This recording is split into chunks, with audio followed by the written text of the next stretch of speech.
Today's episode is sponsored by Astero's cybersecurity services. These days, organizations of all sizes are targets for cyber criminals, disgruntled employees, or even nation-state attackers. Astero's performs cybersecurity services providing expert guidance to help organizations defend against threats and protect their data. Astero specializes in penetration testing, where they perform ethical hacking on networks, web apps, or organizations as a whole, to simulate what an attacker would do and plug the discovered holes before anyone malicious finds and exploits them.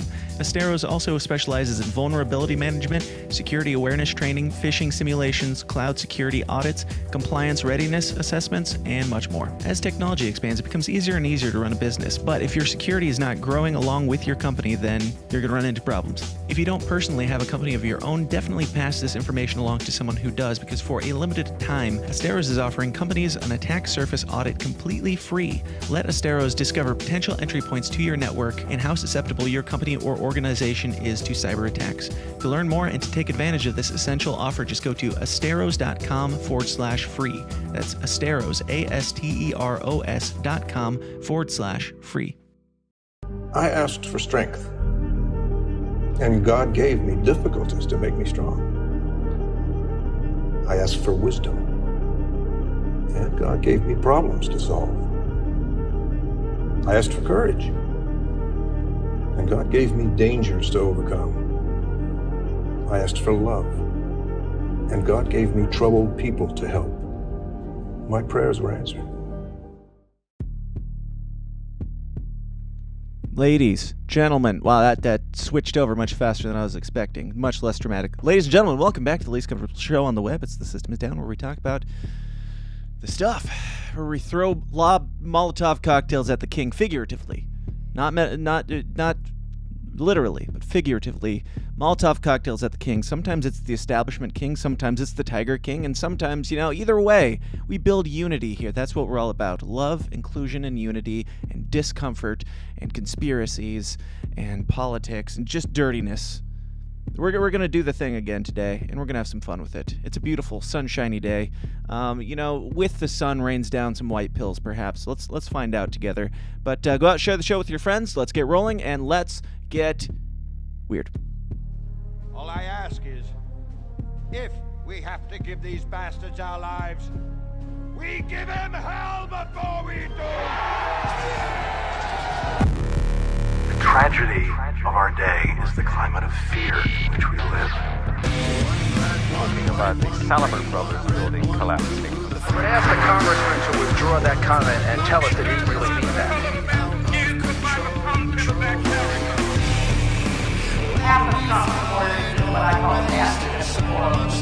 I don't know what I said.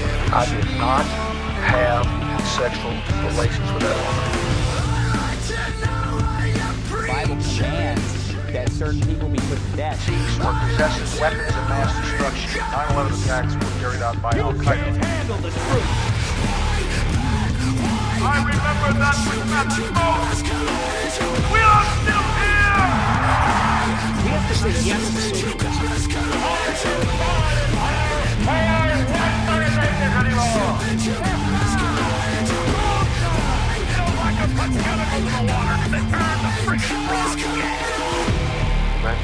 No, it's a big club, and you ain't in it. Yeah.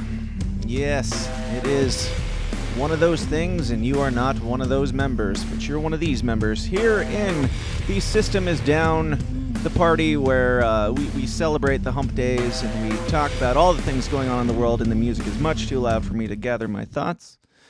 We talk about all the things. We watch the world burn. Maybe we help build it back every now and then, or whatever. Maybe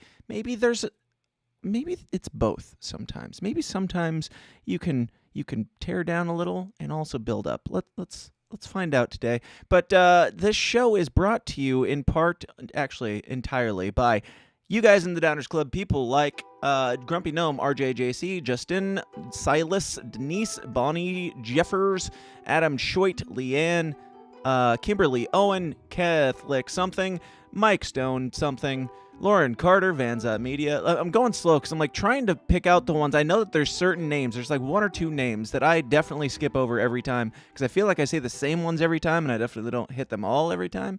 I tried. I feel like instead of saying new names, I just said the old names and fewer of them. But either way, if you want to get your name on that list and probably have it read incorrectly, go on over to patreon.com/The System Is Down, where you'll get more weird, more raw, more offensive, more weekly content, including today's after party. We're going to get more, I don't know, like if you tuned into last week's after party, it got a little bit more raw, a little bit more personal. I think we're going to keep that going. Just have some free flow conversations about stuff, about life and concerns and all sorts of fun things. So come get real with us after the show at patreon.com/The System Is Down and help the show keep growing and getting bigger and better and more beautiful every single week. You know, I say every single week. It hasn't really changed in a bit. I shaved this morning. I don't know if that helps. Your money goes to that. Also, I didn't mention last week. I kept saying that I was going to mention it. I'm getting a tree chopped down because of these fucking storms, and it's an old one. It needed to go anyway. But there's some expenses. Life is expensive, and I'm not asking you for money to pay for my tree, but it would be easier for me to devote more time to doing this if I did not have to pay for my tree. That's all I'm saying. So put your money where your value is, and if you value it, support it. And also, don't just support me, also support other content creators like the one and only Jack Casey of Dave versus Goliath podcast. Dave. The one and only who? Shit. Jack. Yeah, interchangeable. Nazi Motherfucker. fries. I mean, it really is neither here nor there at some point. Dave Casey. Different yes, store, Jack, same groceries, bro. Nephew Jack Casey. Jack Casey of Dave versus Goliath. Yes. Yep. I'm on my A game today. Dave is your I name. really should have How are named you? it perhaps Jack versus Goliath. Would have been the move for the show. I'm good, man. How are you? I'm doing good. I'm chilling on the beach here in my studio, and Ron Paul was on. We're going to talk about that. You see that he show was last on- night? It was pretty neat. I did. I watched it this morning. Actually, me and my kids are working on a movie, and we shot the second scene last night, and that was a lot of fun. But I did miss Ron Paul live. But yes, there are things more important than Ron Paul. They are few and far between, and there's Sure, only two of them in the world. But yes, No, I'm just kidding. That would be the only thing. You're right. Good for you. Good for you guys. yeah. So anything new in Dave's land? Dave's neck of the woods? Dave's show? Bro, yeah, man. Not anything new in the show. I haven't done anything.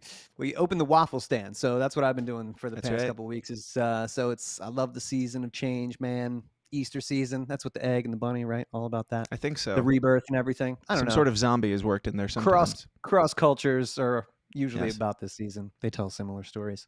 It's true. But that's what we're doing, man. Yeah, I'm pumped up about that. Selling some CBD and stuff, and yeah. So what Just is chilling. kind of your, like, as a small business owner, like, we don't really talk about what you do outside of here with your little business.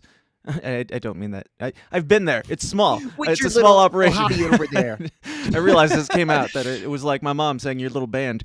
Right, yeah. With your little business, son. No. Like, what is kind of, when does your stuff pick up? Like, as soon as you open, is it hopping, or is there a season for the CBDs and waffles? Yeah, it starts kind of slow and then peaks with the summer, frozen treats and stuff like that, and then kind of goes down as it gets colder because it's like an open concept place. Mhm. And but it's huge. It's a big place, bro. Just so you know, it's not a little bit. Just kidding. But it's awesome. It's on a I've been farm in a and we few park places, there. Dave, and it's not that big. Have you been? Did I take you there? No, I didn't Yeah. even take you there. You took I me did? in. It wasn't open, but we went in. All right, I You didn't had to open grab it some up, so shit. you did not get the full experience. It's so, true. you I know, do you look just wait. forward to making the Delaware trip I've during the had summer Joe season. Jorgensen there once. Okay, so just slow down. Well, what do I have to offer then? You know? That's great, Dave. I'm No, glad. we're having fun. I love the place, dude, and it's a great. Better than the waffles, even, is just the place that we can provide where the community gets to meet. We have all kinds of libertarian gatherings there. And Awesome. I it's- was going to it's ask, like, what your demographic is typically. I mean, it's kind of a weird combination of CBD and waffles. Dude, that was funny how that happened, but it was just like, it's only me. It's like a one-man operation there. Yeah. Sometimes I bring my girl in and she'll be cool enough to, like, help out Sometimes I on let her Saturdays. come cook for me. She doesn't even cook. She doesn't like doing that, but she'll handle like the register and stuff, so I'm not running around like a maniac. Mhm.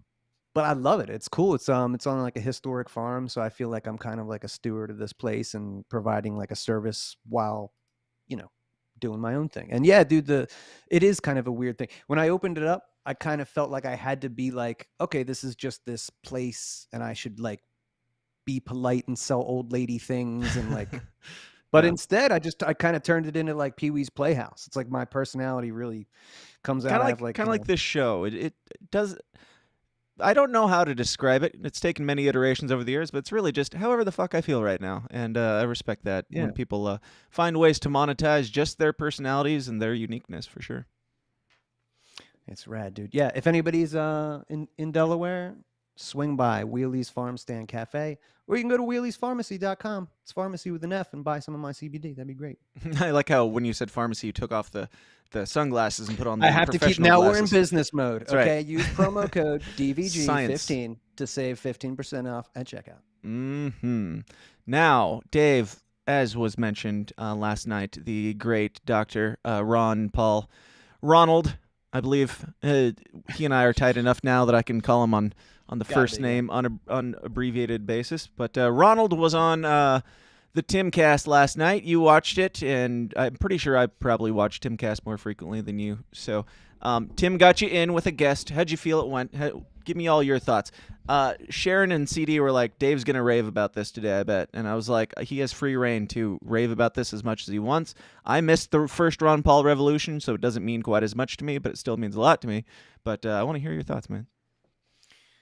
Well, yeah. Well, thanks for the opportunity, and that's cool that they mentioned that. But yeah, I was, dude, like overwhelming gratitude was the overarching theme was just like, okay, wow, like this guy with this huge audience, was affected enough by Ron Paul to like make this happen. And I think they traveled to him, or like they, this was like an extra kind of program that they put together. Yeah, they were down in Texas or wherever, I believe.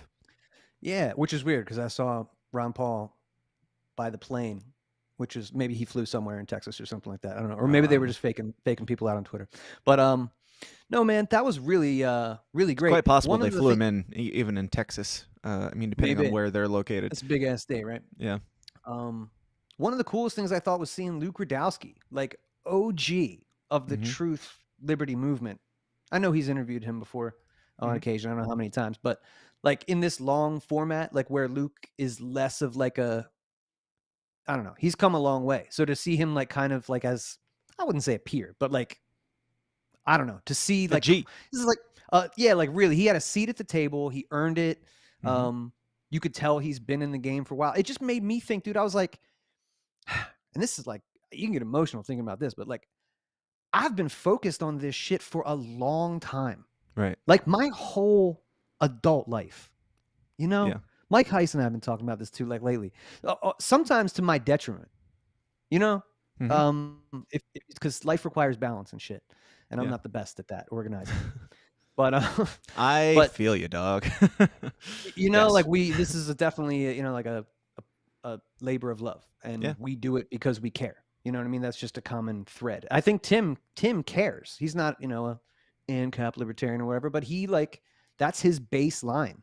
Right. Whatever kind of organization he's running, it's like, it starts there. I think the Mises Caucus starts there too. Like, so that's why I'm, attracted to that. But, so yeah, that was beautiful, man. I thought Ron Paul was sharp. Like, can you imagine if Joe Biden was sitting down with somebody like in real time for 2 hours? Something just be like a hot mess. Yeah, I thought that within like the first 30 seconds. Like Ron is old, and even like seeing him give a speech in Reno and stuff like that, it's like, yes, he's old, and he's not the most dynamic speaker necessarily, just because of age, but it's not like he was ever like a big, gruff, manly man voice or anything for anything. He was just very well spoken. But yeah, watching that last night, within like 30 seconds, I'm like, holy shit. Like, what's the age difference between Ron Paul and Joe Biden, do you know? I think it's like 6 or 7 years. Like Ron's older. Ron's older. Okay. Yeah. All right. Point proven. Continue. Yeah. Yeah. I mean, other than that, I just, gratitude, man. I just, he mentioned, I think it was Tim mentioned the Mises Caucus, at least once they, buzzed around Dave Smith, running for president. You excited about that? But you mentioned like Ron Paul's like demeanor, like he's never been like a gruff dude. Like, I think that's like, he always exemplifies this, but like he's That's cool. Like even when even when Tim's like, "Oh, what do you think about this?" Like the kind of salacious stuff, like, "Oh, they said this about Trump might be in danger." Like his kind of attitude, like it's always like, "Well, I don't really," it's like it's the same as when you got your little mini interview with him, right at the rally, where you're like, "You sparked this revolution." He's like, "Okay, I don't know. We'll see." I love that. Like he doesn't take himself too seriously, which is crazy because like he doesn't take himself seriously enough some of the time. I don't think because look, like I wonder sometimes, like he does, man. He said it at the end, but he's like so humble about it. Yeah. That but literally, that the show he was on that's reaching millions of people wouldn't have happened if he wouldn't have done the thing. It's like, what, this is, and it's crazy. like one of the most massive shows on the internet right now, and it sparked out of largely the Ron Paul revolution. There's no way to measure that, like what that. So like Tim, I feel like he tried to like let him know, like just so you know. Oh yeah, and that's great because that's what I would try and convey too if I had one or two. That's why I said you just so you know you sparked this thing. I just want you to know, what you did. Now there was a couple scenes that that I clipped out here that I wanted to go. Two parts in particular that stood out to me. I watched it this morning. Two things in particular. You mentioned the chats at the end, and I want to talk about that. But first, this was the main thing, and yeah.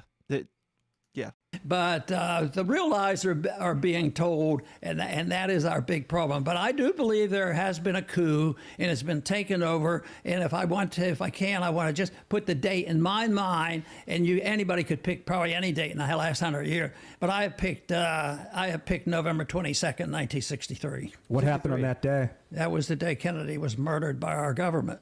Wow! I can't believe he said that. By the CIA. Yep. And at the time, I remember I was. I mean, that's it. That's really all that matters. It's awesome. The fact that he put it out there and said the thing, like just unapologetically, not. It seems possible that that's the day that this happened, guys. Like we can move on. We're now. still in that. Yeah. I like how I feel, if I was Ian, I would be like, God damn it! Why couldn't I have just shut the fuck up for 2 minutes while they're like, of course that's if he would have just thought that guy's he's a smart guy, but he was like, what happened that day? Right. The coup, bro. That's when they fucking took over the whole country. I mean, God bless Ian.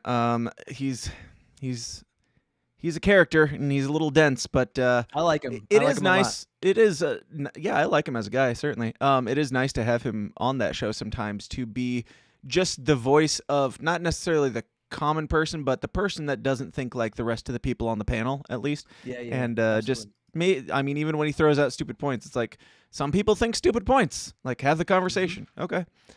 I'm with you. Yeah. Now we've got. Hang on. You've got another clip here. 1 second.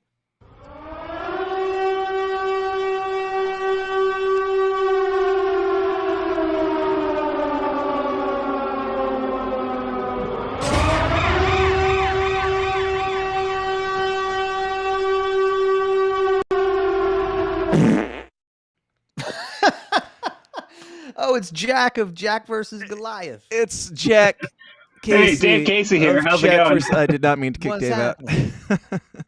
Just bring in Jack and kick out Dave. What's out up? with this guy, bring in another Casey. No, I hit up Jack this morning and was like, just because of some of the topics that we're going over today, I thought Jack would be fun to have on. And I wasn't thinking at all about the Twitter feuds of old, but I think in the conversation about trolling and joy and stuff like that, what better time to troll Dave a little bit than accidentally calling Dave Jack at the beginning of the show and then bringing Jack in. Oh, good. Accidentally. Uh-huh. The prodigal Casey returns. If I've learned anything in my humbling experiences the last few weeks, it's that, listen, I don't need to be the best Casey. I just need to be better than Jonathan Casey. And thankfully that's easy. I don't, as long as I stay above, then we're happy. That's all we need. Jack, you are a little loud. Do you have the ability to turn yourself down just a hair? Oh, do I? I mean, I'm try sure it. it's not the first time you've been Does that asked work? that question. I don't know. It's hard to say. You're a quite boisterous fellow. I'm in theater voice mode. I got to speak to the back of the room. Is that what you're going for? Yeah. It's not necessary. We have microphones and amplifiers and all sorts of things.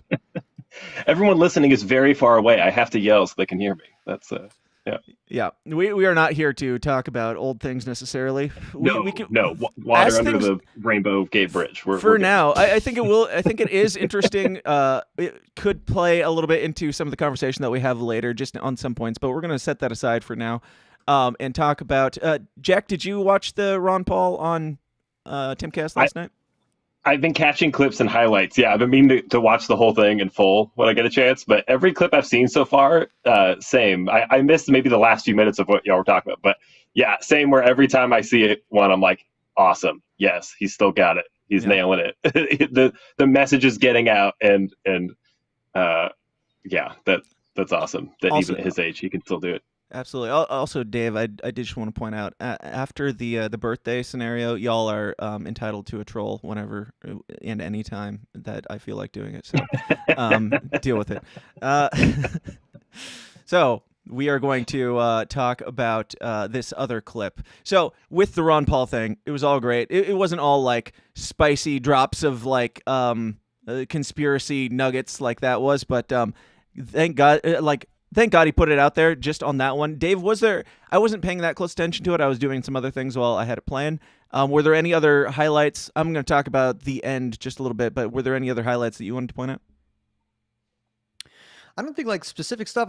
I think they talked a lot about like what the Ron Paul like stuff was centered around, which was the Austrian econ. And like he explained it, I think like if you're a layman and you kind of want like people to understand that a bit better, I think he did a great job.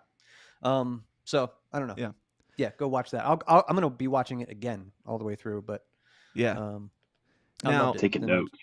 Absolutely, Jack is not going to be in this screen. Hold on, let me get Jack in here.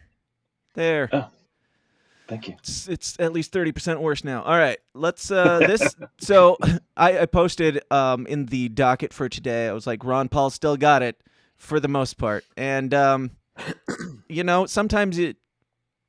So I chuckled a little bit at this end with the super chat. So let's watch just a second of Raymond G. Stanley Jr. He says, Ron, sir, thanks for coming. I literally just left my first Libertarian Party regional meeting thanks to Decord.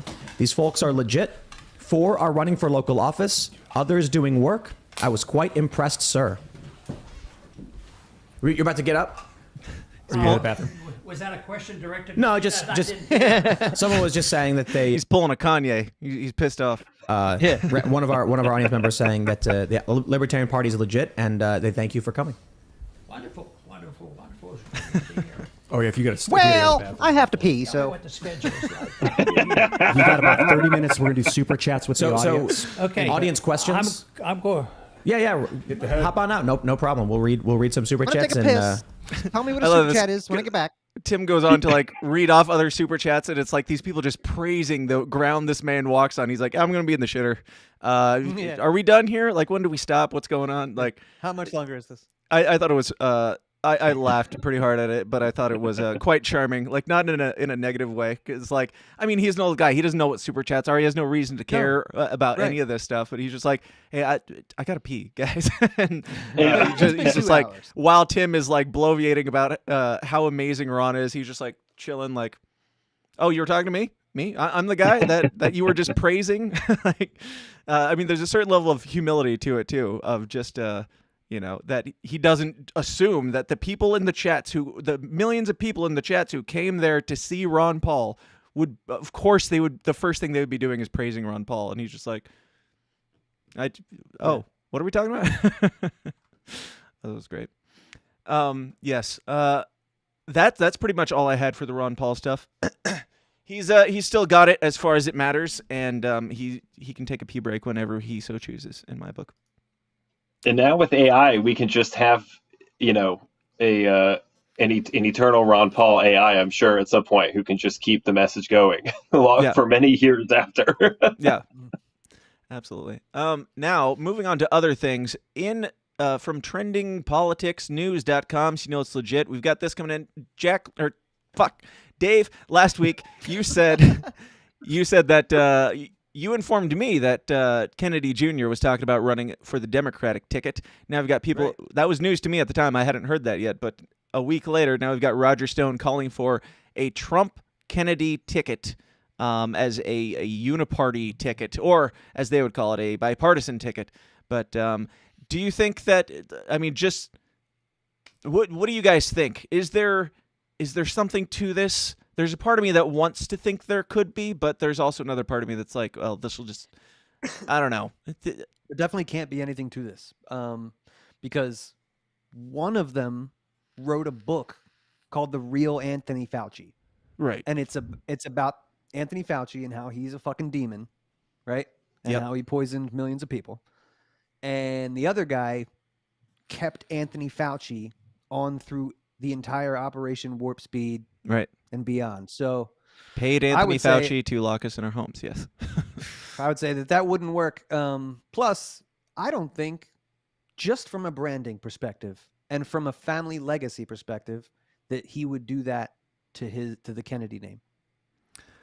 I doubt it as well. And also, same as Joe Exotic, I am here for all the tea, all the shit. Team chaos. Like, yes, that's going to be the theme probably all the way to the election. I'm just like, yo, like, I don't want to get too much into the Joe Exotic stuff yet, but like anybody who's willing to flip the bird, like anybody who's willing to unite, like even the rally in DC and all that, with Dave shaking hands with communists there, it's like anybody who's willing to unite. Even just enough, even if your only common ground is fuck this shit, like that's all it takes for me to be like, okay, I don't want them to be the presidential ticket that wins necessarily. Maybe I do. I don't know. I haven't fully processed this. Jack, what are your thoughts?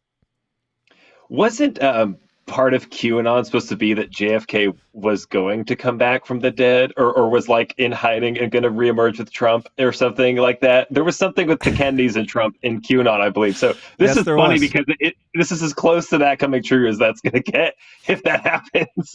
So that is pretty funny. Maybe still part of the psyop, of course, but it was supposed to be JFK Jr. is going to come back any day now and run for president. He's going to come back from the dead because he's been in hiding, and he's going to run for president now. We've mocked the JFK's coming back people, and we've mocked the Trump, the people saying Trump is going to, become the next president and take over all of this. And I mean, if we get Trump Kennedy in 2024, I will completely eat my words and take a revisit down QAnon lane and see if there's anything else, any other nuggets of 1/4 truth there that I can, filter through and come up with something usable. Don't all talk at once. This isn't a podcast or anything. Yeah, team chaos, and there's something about it being entertaining and interesting. You want the least boring things to happen because, I mean, while we're going to hell, we might as well have fun while we're going. Yeah. And Dave, to you, I know you're against the ticket, but do you know? Is there another announced ticket that you would be more in favor of than, like, hypothetically Trump Kennedy? I think that's so crazy. Like, you'd sooner see Trump DeSantis. Right. And you're saying that to the guy who was pushing for Joe Exotic last week and is about to do the same thing. Yeah, I know. But my role here, though, is to, as I said last week, is to pull you back from the brink of burning this thing down. #Elmo. I welcome it. Please do. I know that you do. And I'm saying that's the chaos is 50% of the yin yang, but you need some order, young man. So I didn't mean to set up this. I didn't mean to set up this screen with Dave in the middle, and then just me and Jack on the outside cackling in the chaos, and Dave being the elder in the middle. Dan, might be you in the middle and two Caseys on your shoulder, whispering one chaos. That is more accurate. That is more accurate. Yes, that's actually what's going on. Yeah. Let's do this. It is fun to watch. There we go. I've got the red too. Perfect. Do it. Who do I vote for, Dave? Start calling people fags on the internet. Right now, listen. If you want my serious, it's too late, take, Jack. And I kind of told you last week, but I mean, no, the Libertarian Party when Joe Exotic was in, there was no option. That was never on the table for me, and neither was Termott or Larry Sharp or any of these jive turkeys who have announced their. Did you just throw Larry Sharp in with Joe Exotic? Shit. People are saying, when I see people mentioning who should run, like they say Larry Sharp, I'm like, what? Were you guys here 5 years ago? Like, are you serious? I don't know. Maybe like I'm just not interested. So I like Larry, but no, I'm not pushing for him for president. No, it makes me want to burn stuff down. So I don't want to be in that headspace. Like I want a candidate that I can be proud of and go, that guy represents me. That's what I want. What's funny is you're trying to talk me off the let's burn stuff down ledge, but you're like, if Larry Sharp is the president, burn it down. Or the presidential candidate, like, so it seems like you're being more extreme. I didn't get to the end of my story yet, but yeah, I already started the Democratic Party Mises Caucus. I'm already backing the fucking JFK right now. Or RFK right now. Because, listen, can we get a Joe Exotic RFK ticket? No, get that guy out of your fucking head, man. They're actually competing though right now. I guess they're like equal. Imagine the debate between them, right? Oh my god, I want it so hard. I want it. And Joe Exotic, he's going to make more sense than Biden up there. Like at least he'll be very confident about whatever he's saying, even if it's wrong. Or Biden won't remember what he's saying. That's true. In all seriousness, here's why everybody, whether you vote for him or support him or like register as a Democrat or whatever, join the Democratic Party, Mises Caucus, whatever, you should be supporting RFK in the Democratic Party because that party is the worst party and they're the most powerful party. Hey, don't spoil it. We haven't gotten to him yet. We didn't? I'm just saying it. Well, we're talking about this, the president's and stuff. He's next. So if you can get a guy to even shape the culture of the most toxic, nihilistic, awful party in America, then you should do that. There's more utility to that than voting for Joe Jorgensen or Mike Termott. I don't care what that looks like, you know? Yeah, like harm reduction. Like just get anything slightly friendlier to liberty everywhere you can. Within, I mean, I live in a Democratic blue state. I mean, I did this with Tulsi. That was my idea, like support her in the primary. It did not go far. They'll probably do the same thing to him, right? All the corporations will be against him. Monsanto already hates him. Pfizer probably on the shit list. So like it won't go far, but like if they're talking about him in the news, just like what Ron Paul said, like there's really no faith in politics like that. I just don't have faith in it, right? Or in these institutions, but you can use the vehicles to like get messages out. To throw middle fingers. You're right. Yeah, I know. We're in the same camp here, Dave. Yeah. I agree with you. I really loved y'all's conversation last week because I've got similar thoughts and feelings on both sides of this, right? The black pill and the white pill of the political vehicle and the other things. And it reminded me a lot of the conversations I've seen other libertarians, not necessarily post-libertarians, but just whether it's free staters or other people, that kind of mindset of like, all right, here's what's working, here's what isn't. Are there other ways we can just have community and neighbors and people and like all these other means of achieving liberty that don't put all of our eggs just in the political basket, that aren't just relying on, on one tool when you have so many others as well. I'm with Danielle. And the culture stuff too. Danielle in the fake super chat says, Team Flesh Eating Bacteria and Chernobyl Dogs 2024. F this shit. Yes. I'm down. Didn't you guys listen to Ron Paul talk about nihilism last night? Yes. You guys need to shake that shit off your fucking heart. I'm not nihilistic. I don't have hate. I have joy. I just joyfully flip the bird at the people that deserve it. But Dave, that's why we need you here too. Like you said, the yin and yang. Like there's a place for both, and when they work in tandem, it's great because you need just enough chaos to shake things up, and then also enough hope for something good to come out of things and to keep trying. Jack, I agree with that. And not to harp on old shit. I'm just saying that right now we're all like, whatever your strategy is, we are in a very delicate position.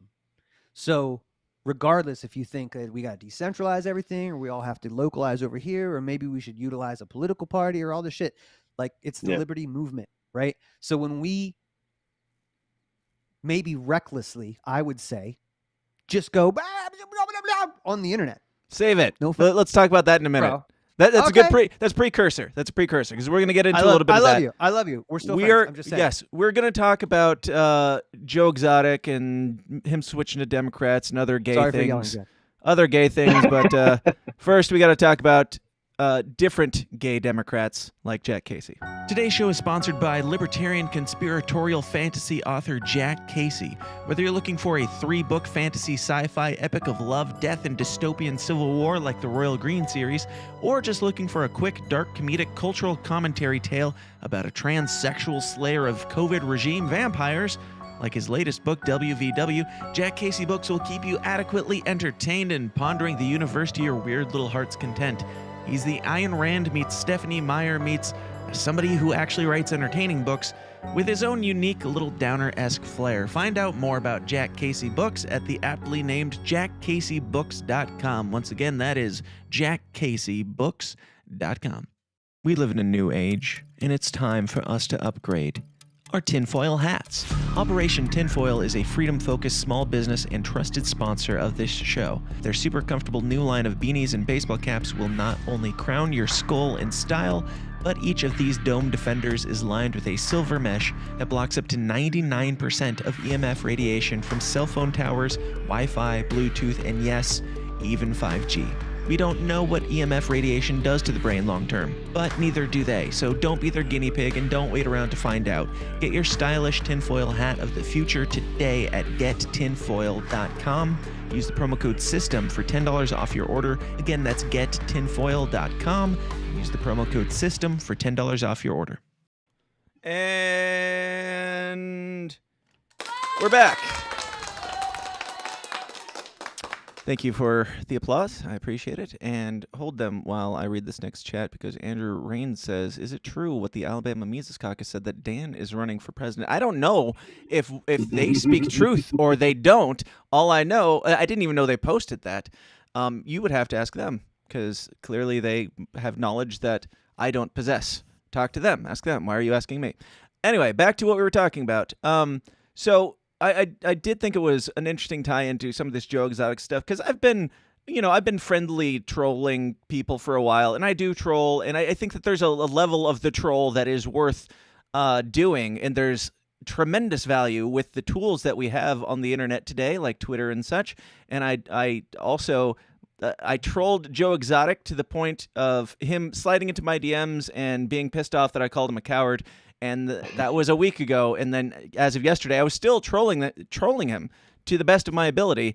And as I trolled him in my personal way, I eventually got the Joe Exotic follow. So I don't know if that says anything to you, Jack, but I agree with what Dave is saying in that not to put words in your mouth, Dave. And I've told Jack all this too. But my only issue with Dave's or Jack's thing the other week was just, if you're friends are doing a thing and they're disagreeing on something that isn't, your problem, maybe just hang back. That was my main argument with that whole debacle. But all in all, I am fine with the New Hampshire guys trolling. I'm fine with them trolling the establishment. When it gets to the point where we're attacking the little bit of unity that we have left, that's where it does. I understand why it rubs people the wrong way. And I also know your heart, Jack, and I know that you meant well, I guess.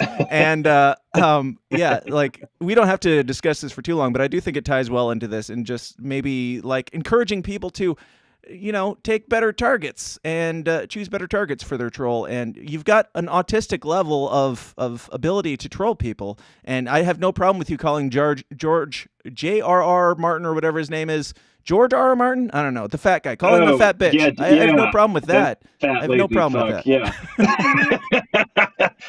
It's a good reminder. Today's another good day to call out George Martin and other authors who it's always a good day. Abuse their readers. By the way, Disney just announced that they're putting out a Rey Skywalker movie. So they're fat bitches too. Carry on, Jack. What were you going to say? They won't learn. No, I won't get all into either. Just that.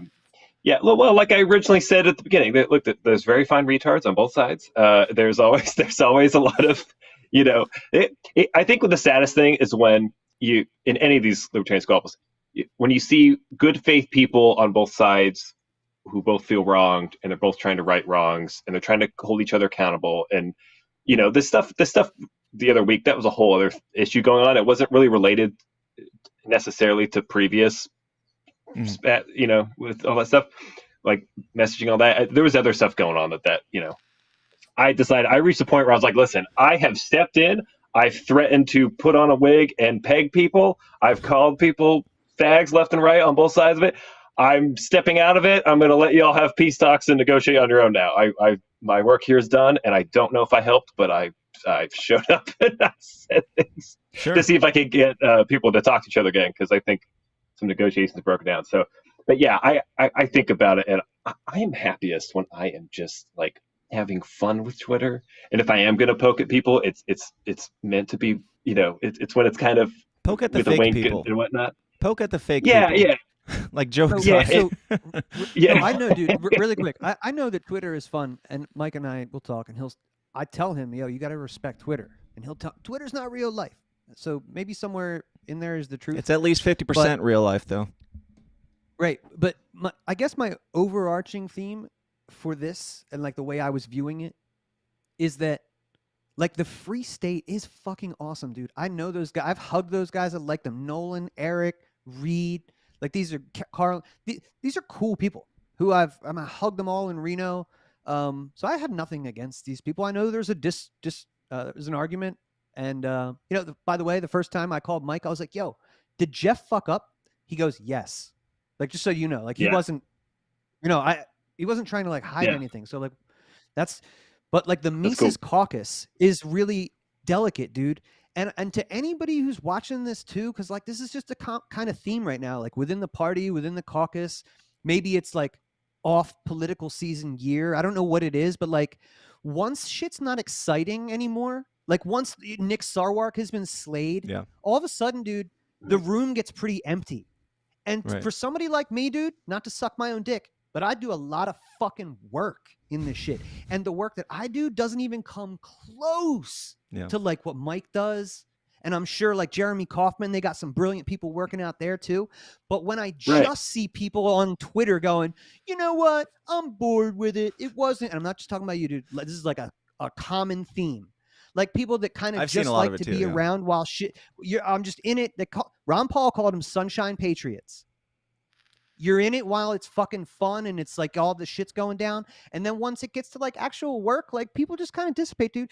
It's just like, it's a natural thing. But like, as someone who puts in the work, I gotta say, when I see people like, oh, is the Mises Caucus becoming like the centralized power? Like, I can't tell you how fucking stupid that is. I can't tell you.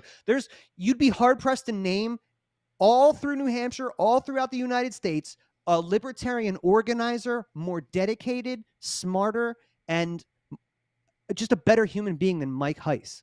So when I just saw people sloppily like ready to take down the caucus, everything you got Angela in there right now who just kept out this fucking D-list celebrity from our party. This is all because of the work of the Mises Caucus. That was me. So Dan is also partially responsible for that. We want to thank him. And Jack, I swear, I'm not yelling at you, dude. I'm just like, it's okay. I didn't know if we were going to get it or not, but the main thing is, in my case, I'll be the first to admit, I don't do, the kind of work that you do. What my role was that I volunteered myself into the middle of this crossfire was, and I came in hot at both sides initially, right? I was like, hey, everyone knock it off, blah, blah. I then, and I want, I'm not going to say stuff on air here, but I'll say I learned things and saw things in private conversations. And as I found out more of what happened, that the same feeling you have where you see people who do the work and are really hardworking getting, disrespected or mistreated or told that they're the whatever, lazy rat fucks or something. It was almost like me going like, hold on, if anyone's not doing shit, it's someone like me. All right. I'm going to stick up for people I think who are being thrown under the bus needlessly or something, where there was just, I don't even necessarily want to get into the details, but I'll say this. I reached a point where I was obviously, I think you and I both, this is why I was never even mad at you for being mad at me or anyone else, because it's like, you see hardworking people on two different sides of conflict. A lot of them are acting in good faith. Some aren't. And you're sticking up for your friends. And I know that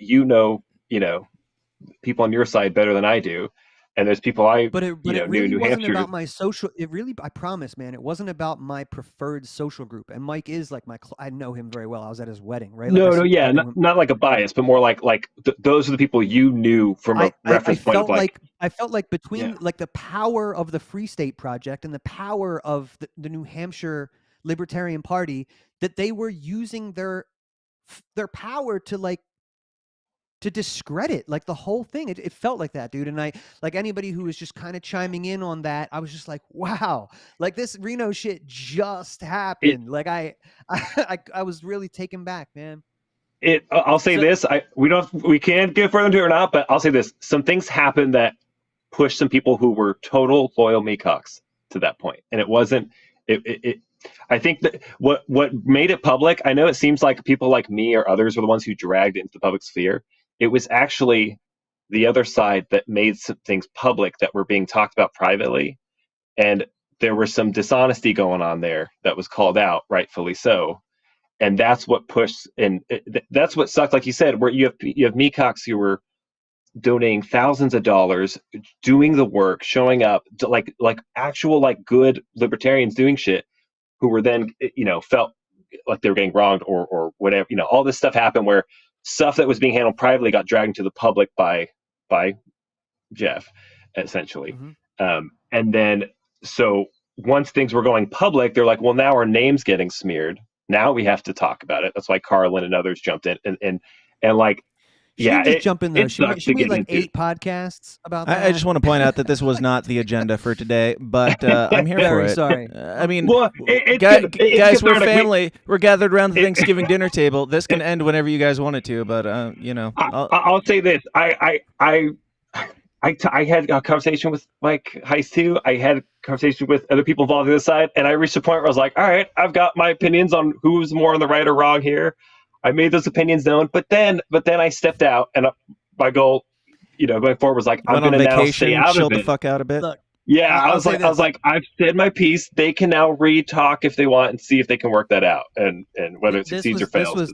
This was my advice to Mike. I said, you're in luck because they're not loser brigade. Like, even if they want to banish the Mises Caucus from New Hampshire, it's like they're not fucking regimes types. They just don't like you. Thank you. Yeah. But Liberty's still going to be okay in New Hampshire, so that's okay. Right.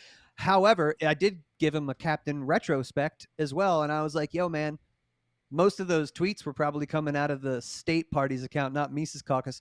I probably would have let the national party deal with any kind of bad PR or something like that. But to put a cap on this dude, because I promise I do want to do that. And to anybody who's watching, just this shit's delicate. Like the remnant is so small. Like we can't shit on each other like that publicly.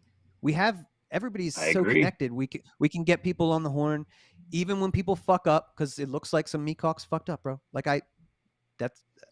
nobody's denying that, I don't think. Dave, and you hope stuff gets patched up, and a year from now people laugh at. Like I even threw that out to people. I was like, listen, I hope it's something we all laugh about in a year, and it's fine. I'd love for people to work this out, but I also, whenever we both feel like people we know are being wrong, we jump in to stand up for them. We do that, and I think there's something good about that. But Jack, this is my house. The Mises Caucus is my house. I helped build it. It was meatcocks who were.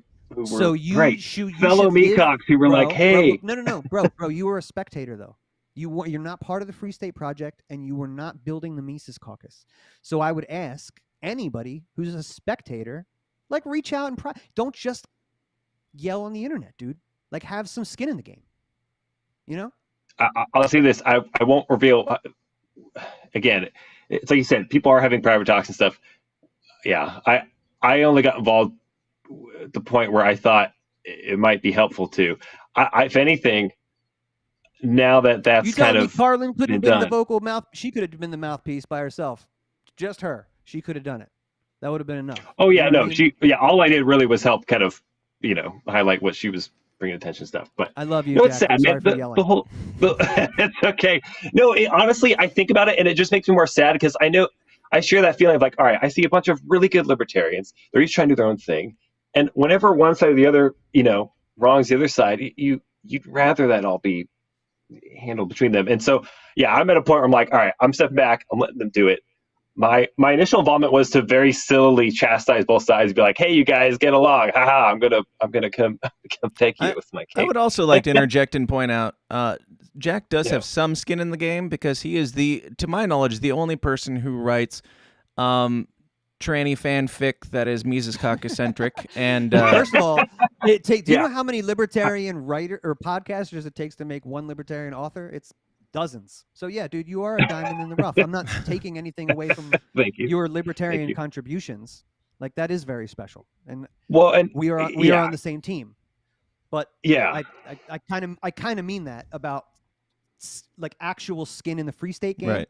For somebody, and like, I've been in this longer than Jack has, and I haven't been in this that long. And I like, at the beginning of this, I said, like, I missed the first Ron Paul revolution. Like, somebody who was there for the Ron Paul revolution and is seeing some stuff, trying to come to fruition. Like, I see both sides of this. I do think there are very fine people on both sides of me currently. Very fine retards on both sides. And yeah, like, from Jack's perspective, yes, I do think if there is actual like bad things happening in an organization that you like, then you should be calling it out. And if there is, but at the same time, finding a level, in fairness to you, Jack, Mises Caucus isn't Bud Light. You know, right? We don't got to go protest. right. And to be fair, right there, we got bigger fish to fry. Like, I'm with you. I'm like, there's just too many good people. I wasn't throwing the entire Cox in the butt. I'm like we want to hold our heroes accountable. It's a propaganda show, so you understand how much one tweet, how far a tweet can go, Jack. The anti-Mises Caucus people are just looking for Mises Caucus people who have anything negative to say about the Mises Caucus. Oh, for sure. They jump on it, right? Yeah. And which is why, too, at the anti-war rally, I stood up for you guys and everything, too, with that, because I loved what you were doing, Dave, like highlighting, like, hey, this is the reason to celebrate. We can't be throwing people on the bus just because one or two little things about the rally wasn't going the way you want it. Yeah. And, like, same idea, like, fighting our enemies is bigger and more important than so much else. And, I try to keep that in perspective too, but I also like the thought of the decentralized revolution being exactly that. Like, hey, in some sense, the takeover has succeeded, and a lot of the dragons have been slayed, and they're still trying to claw their way back. But I like the thought that kind of like your guys' talk the other week. This is honestly where I was hoping that it would show where some of these people are coming from, where, right, maybe we don't need to wait for our savior presidential candidate, or our savior caucus, or even whichever caucus leadership.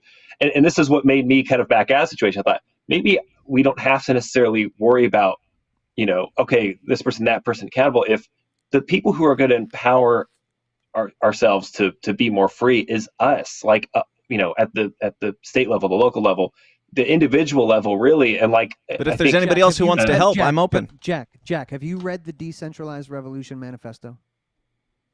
No. Okay, dude, you need to go read that, man. It'll take you 10 minutes.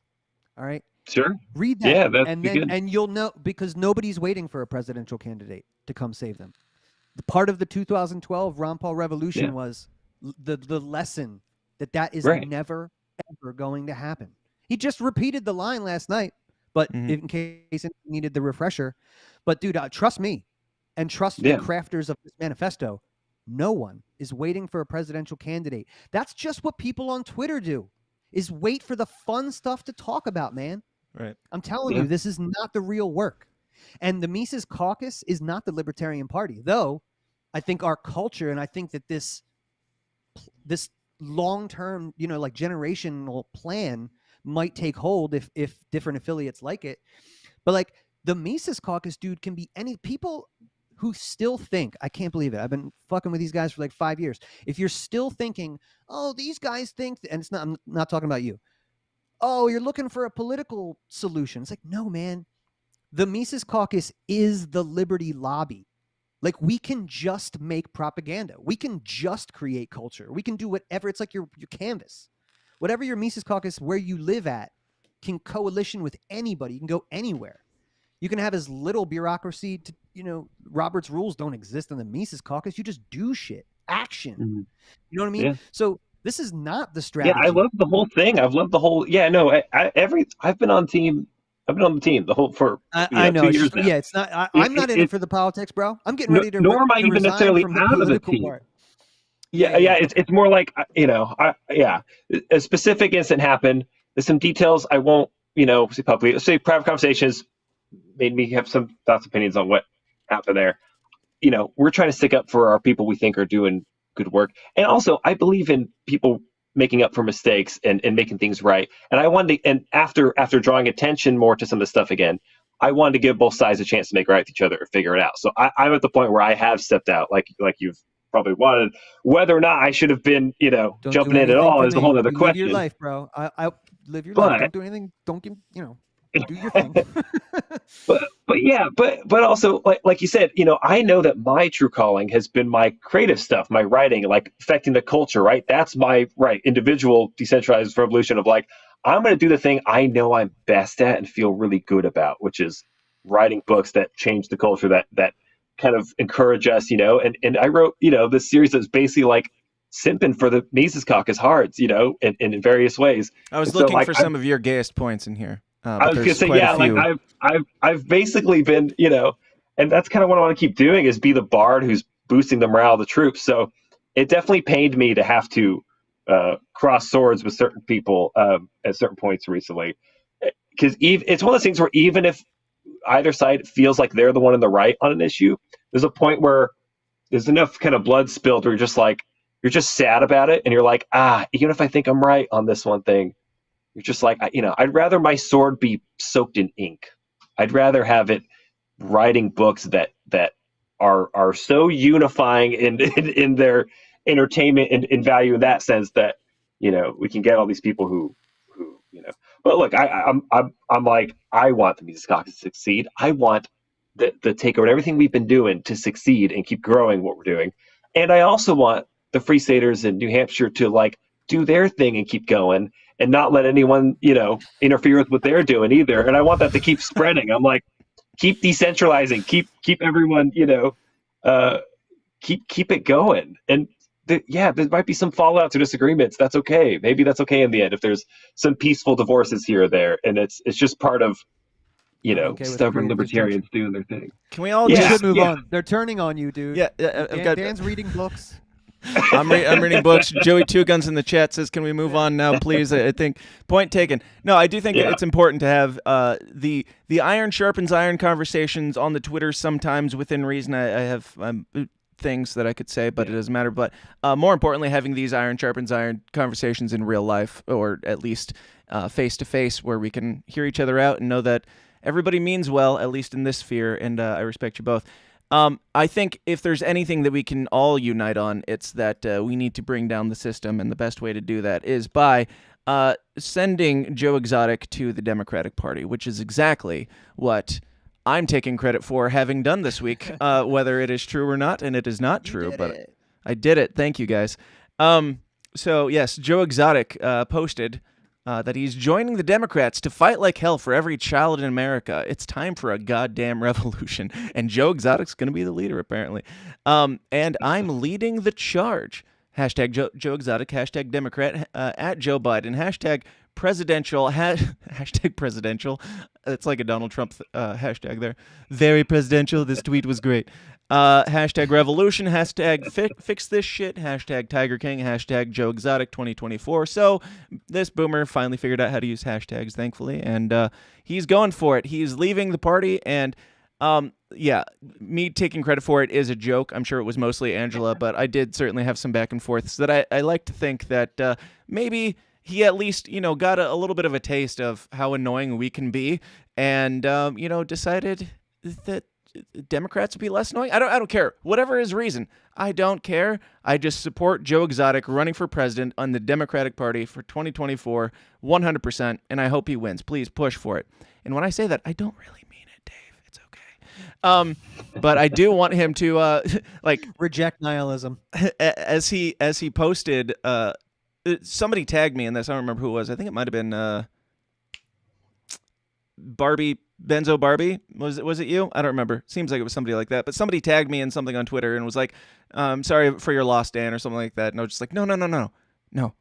shh, this is it. This is what we were going for. It's fine. Let it go.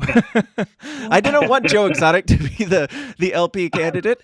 I am here for the shakeup if it sucks. But frankly, I'm here for Joe Exotic to shake up the Democratic Party infinitely more than I am for him to shake up the Libertarian Party, because they've got a lot more, not just more to lose. They have more that they should lose at this point. Yeah. An agent of chaos just sent right in there. Yeah.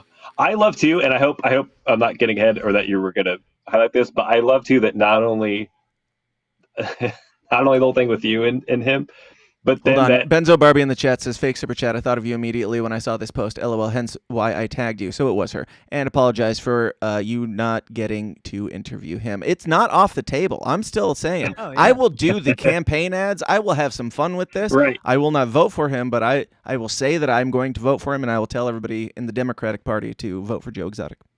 Well, I love that not only are you willing to, you're still telling like, I will still do your ads, please. Like, I would love to be involved.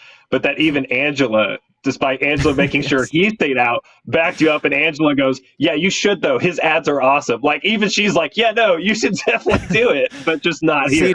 C-Jack, case in point, this is the unity, the liberty unity we need right here. Angela McArdle saying that I need to be working for Joe Exotic, her arch nemesis on the internet for the last month, and help him with his campaign. She knows the deal here. She knows how great it would be for our country if Joe Exotic had some banging ass campaign ads. Like, no serious person, it's the same as like Kanye West, no serious person is seriously voting for Joe Exotic. They're voting for him as a middle finger. Let him give the middle finger. He's not going to win. It's okay. And if he does win, it's still better than Joe Biden. I would 100% rather have Joe Exotic for president than Joe Biden. So if those are choices, then yes, I will do your campaign ads all day long, and I will have a hell of a time. You will pay me handsomely, but I'm here for it. Get that money, bro. That Democrat money. In fact, have you thought about joining my Democrat Party Mises Caucus that I just started? Because we could both support our own. I'm down, man. There. I'm in. I'm a Democrat when it's for Joe Exotic or RFK. You know, I'm a Republican when it's for Rand Paul or Ron Paul, I suppose. Ron Paul said the libertarian philosophy, the freedom philosophy, should infiltrate Libertarian Party, Republican Party, Democrat Party. You know? And I mean, isn't there? They all need a little bit. So. Even chaos aside, if Joe Exotic has like one libertarian talking point and he's running on a national stage, that was good enough for all of us to accept Tulsi Gabbard and for a lot of people to say she should be the LP nominee in 2024.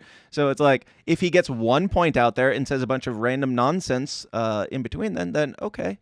If he's like anti-war or like I'm sure he has to be anti-drug war. So if we can make a anti-drug war ad with Joe Exotic for the Democratic Party and get the Democrats back on track to being anti-drug war, then so be it.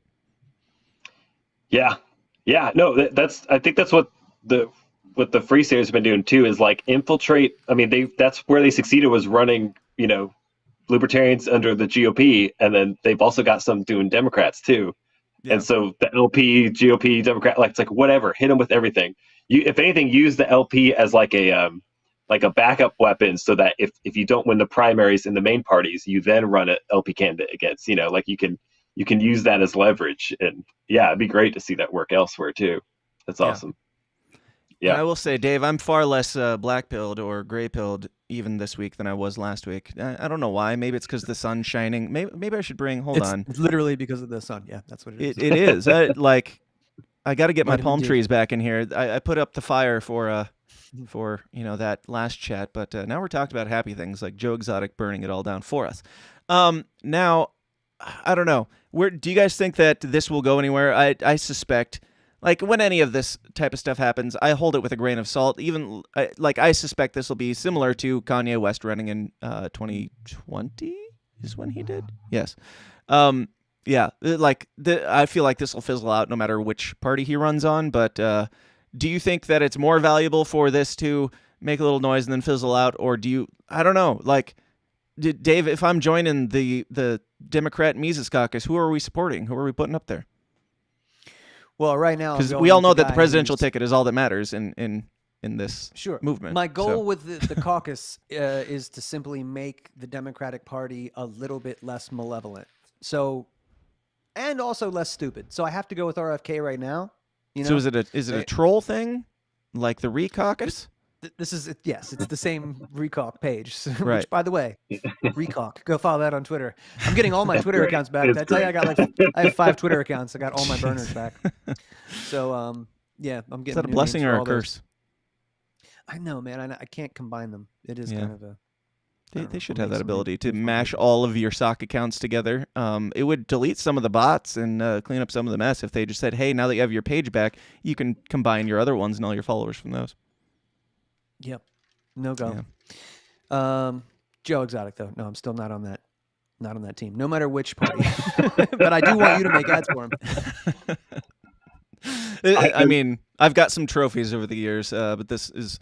I mean, I've got trophies like I did troll Dave Smith until he paid attention and eventually followed me. I did troll Tom McDonald just a little bit. He was one of the first that I put out a very polite trolling campaign on the internet. I called it the polite harassment campaign of Tom McDonald, and that got him on the show and got him to follow me at some point. I've got some trophies, and I'm adding Joe Exotic to the list today. I'm very happy to have it. It's a good one.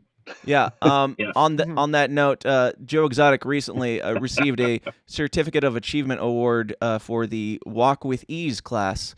I don't know what it is, but he was very proud to post it on his Twitter, and in response to that, I just said, "Make this man president." Like stuff like this. This is my level of trolling. Just like play their game into their hands. Like Joe Exotic followed me because he didn't know that I was still making fun of him. I guarantee it, because he followed me after I heard that he was jumping over the Democrat Party, and I posted this. I just said, after much deliberation, I've decided to instead send Joe Exotic in parentheses coward to the Democratic Party. It wasn't an easy decision to make, but at the end of the day, I just felt like they were far more deserving. Make us proud, Joe. And Joe responded to that just with a link to his announcement that he's running for the Democratic Party. And so I said, I shared that and said, breaking, Joe Exotic confirms that I have turned him over to the Democratic Party. Give him hell, kid. So he thinks that I'm supporting him, even though I called him a coward in parentheses, because after this, that's when he came and followed me on Twitter. I have nothing against this guy other than he's a joke, and I'm sure that's not news to him, but you don't have to even call names. You don't have to be mean to these people. I mean, you can be mean in ways that they don't know that you're being mean to them, because all these people are egos. Like, just play into their egos, make them think that they're winning one over on you, and they've swayed you over to the Democratic Party. Joe Exotic thinks that I'm voting for him, and I've done nothing but call him a coward and say that I'm his handler on the internet. I don't know. Pick your battles, I guess, Jack. I think I like the thought that you could just make ads for him anyway without waiting for him to hire you. You could just volunteer yourself, I did to volunteer myself. It worked on Joe Jorgensen. It worked on Joe Jorgensen. That's what got her to hire me back. Yeah. So why wait? Just do it. Just do your own Yeah. Oh man, freelance, there would be if I did freelance. Yeah. I mean, there's so much material there, and if I did an ad for him, there would be so many Easter eggs that he wouldn't even know were there. It would be so great. But that's something for another day. Joe Exotic also did post that he's challenging anyone running for office to debate him on the real issues for once. Now, he didn't... I take on anyone! It's like, does anybody even know what Joe Exotic's political stance is? He's ran like a joke campaign in the past before he got arrested. Now he's in prison and he's a C-list celebrity. And it's like, we all watched Tiger King, and after that we were all like, shit, they had a guy on there that said he was a libertarian, and it wasn't even Joe Exotic. Like, nobody even cared about this guy's political leanings. It was Josh Dial, but who is also kind of a hack. But it's such a beautiful timeline to live in, just when Angela McArdle is sharing Joe Exotic's tweets and saying that he should hire me and stuff. Like, I'm here for that chaos, the productive chaos. So when I said at the beginning of the show, you can tear down and build up a little bit. I think this is tearing down Joe Exotic a little bit, just his ego, and also building the culture of not taking not serious people seriously. Because we shouldn't take this guy seriously. We should be trolling the hell out of him. We shouldn't be taking I don't know, the Lulbert seriously. We shouldn't be taking the establishment seriously or the Democratic Party seriously. We should make jokes. And yeah, I don't know. I invite Joe Exotic to come on the show. I will probably, as I've stated before, I will give him the most fair conversation because I'm the only person in his camp, I'm pretty sure. I love that this is an exercise. I feel like this is good for everybody because he's obviously in the party that he belongs in. Right. Angela got to flex some muscle. I know you did too, dude. But Angela doesn't have muscle. Come on. Both between the two of you guys, Angela's got clout. Listen, I've seen a picture of her wielding a sword that she put out there. So that's right. You don't need muscle if you got that sword. She might have some skills. I like that. It just feels like it should happen this way. Like if we're doing some rehabilitation of the Libertarian Party's like image and reputation and things like that, you're gonna have to like clear out some of this baggage that like any C-list, D-list celebrity or a stuffed suit from, you know, the Republican Party of yesteryear or something could just like come in and run roughshod over the party and then leave as soon as they're done, you know, fundraising or something. And of course it's like it's happening in the Thunderdome of ideas, right? It's only it's like happening in Twitter, which is great because Twitter is the circus. So that's where that should take place. It's not like not that the public is really focused on the Libertarian Party, but we're kind of it's public, but it's like almost in private. Nobody, you know, like they'll never know about this, much like they never really even knew about the takeover until it happened and Southern Poverty Law Center like wrote an article or like nobody knew about all those. Nobody knew how based we are until Southern Poverty Law Center did a write up on us. Well, exactly. This feeds into my why egg on let's say the more radical messaging types, because where we saw with like, you know, the Lulbert regime before, they were more squeamish or worried about public perception, what journalists will say, you know, like they would then bow to that and they would water down liberty messaging in order to kind of appease that. I love the thought that we the trap is this: we lure people in with the insanity or whatever, and then once they're there paying attention to us, just like even now, right? Like the fucking traitors out there who are going and trying to say, oh yeah, the party's all a bunch of, you know, racist, bigot, white supremacist, all that stuff, right? Which is only partially true. No, like they think they're going to damage us by burning us on the way out the door and going to the public and crying about us or whatever, the takeover and all that. And yet what I think happens, just as we've seen, people who are in the crosshairs of journalists these days are considered the heroes. Like the more you come after a group and accuse them of all the same bullshit labels that we've seen everywhere else, it's, you know, there's that blowback effect. It's like, okay, actually you're drawing attention to our team and our part. So yeah, same idea. Like no news is bad news. Like I'd rather have the chaos candidates, the intrigue, the accusations, because then it gets eyes on us, and then the serious thinkers and talkers and people who are, you know, putting forth real stuff. It's like, oh yeah, there actually are really serious, cool things to say, and it turns out, you know, the people trying to, I don't know, mess us up actually help us. It was kind of a Joe Biden wrap up there. Just yeah, like, yeah. Anyway, yeah, you just stop and say anyway, and then move on. Anyway, yeah. No, yeah, I think there's a lot to there's a lot there. There's a lot here in all of this. I am the chaos individual, but I'm also the unity guy. Just because, like, I'm only chaos because I don't take things very seriously, and I'm like, guys, just chill the fuck out, smoke the bowls, and chill. And I do think we need more of that on all sides, and like not even just the two camps that we're talking about here. Bro, nobody's smoking more bowls than me, bro. So that's definitely not what I need. I know, but maybe you need to switch up your strains, Dave. Shit. All right, I'll work harder on it. Hector Roos in the chat says Angela has more muscle than Dan Smotz and the Caseys combined. She's wiry. Now, don't give this guy anything. This guy, she's taken, dude. She's not gonna fuck you. She's got a kid. Calm down. Listen, I'm gonna be in Florida next week. The baby got on stage. There might be some post-pregnancy mom strength and power we have that is yet untested. We don't know. Yeah. She's already got the thorn skills down. That combined, she might kick all our asses. We don't know. Let's hope we never find out. She is she's into the metal and the the death metal and the mosh pits and stuff. She might have some secrets up her sleeve. I don't know. I'm Dave's more into ska. I'm more into emo. So yeah, I don't know she where could you got rip that. us apart. I was never into ska my whole life. I've never listened to ska. Just so everybody, I'm not a fucking mighty Musto. That's not me. And Jack's an author, so obviously she could kick his ass. But we do have a couple more things to wrap up with here. Did you guys have any more thoughts on Joe Exotic or any of this troll campaigns in general? Do you guys have any thoughts for future up-and-coming trolls, the person who is leaving or getting kicked off of Facebook right now, the young me that was getting kicked off of Facebook, who was fairly innocent there, moved over to Twitter and became whatever I am now? Do you have any advice for the future trolls of the party to make the right attacks? And I want to get both sides on this. Go ahead, Jack.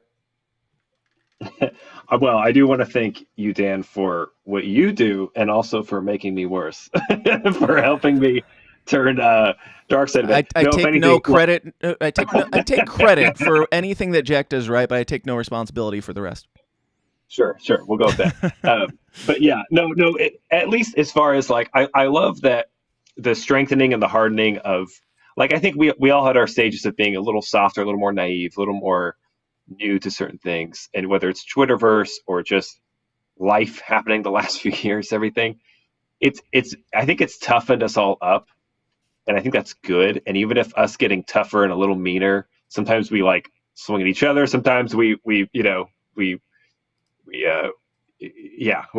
all that stuff going on.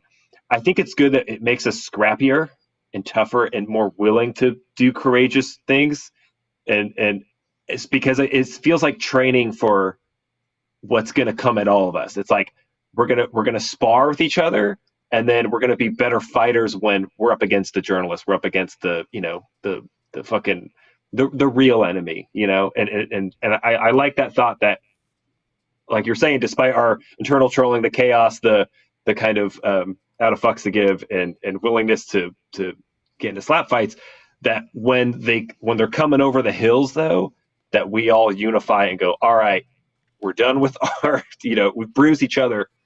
They're coming over the hills. Let's point our spears that way, like that right. We're ready for that too. And I like that idea that, because for whatever the hell else we're all going to argue about and show each other for, yeah, in the end, we're here to slay the same fucking demons. We're here practicing sword fighting with Angela and other people to figure out how to fight the lizard people. So I just want us ready to fight the lizard people, and I like that we're getting a little tougher and meaner and crazier, because I think it's actually going to help in the end.